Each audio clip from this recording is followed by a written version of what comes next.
Kumusta? Ako si Abby, ang online na avatar na tumutulong kay Chris sa mga buod ng pagsusuri mula sa bawat isa sa iyong mga klase.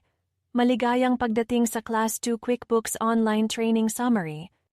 Sa Class 2, sinusuri namin ang unang klase at tinitingnan namin ang dalawang financial statement.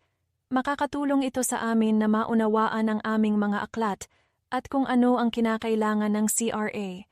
Magsasanay din kami ng iba't ibang mga entry sa QuickBook. Sa puntong ito dapat ay magagawa mong mag-login sa QuickBooks at hanapin din ang sample na kumpanya.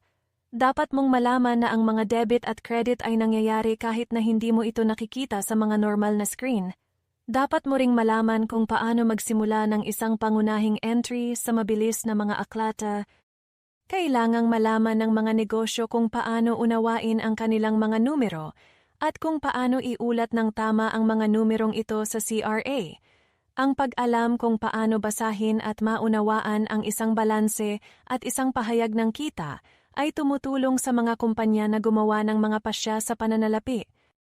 Ipapakita sa iyo ng balance sheet kung ano ang nangyayari sa iyong mga aklat sa eksaktong petsa.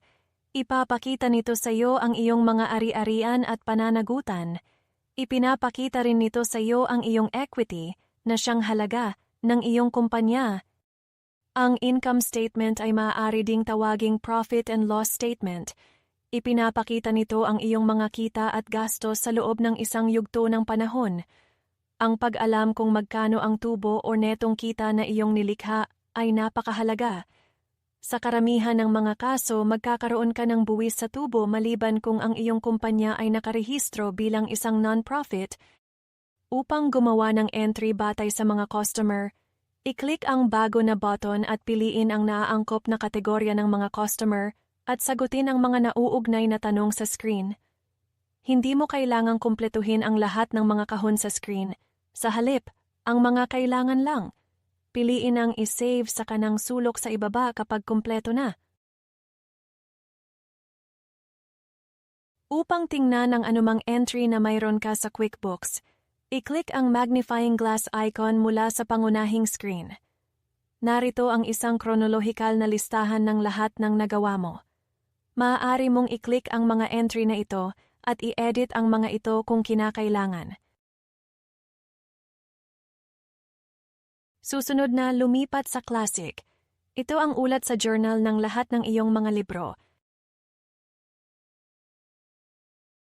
Maaari mo ring tingnan ang mga entry sa journal sa isang ulat at kahit na makita ang mga debit at kredito. I-click ang mga ulat, hanapin ang journal. Susunod na, lumipat sa Classic. Ito ang ulat sa journal ng lahat ng iyong mga libro.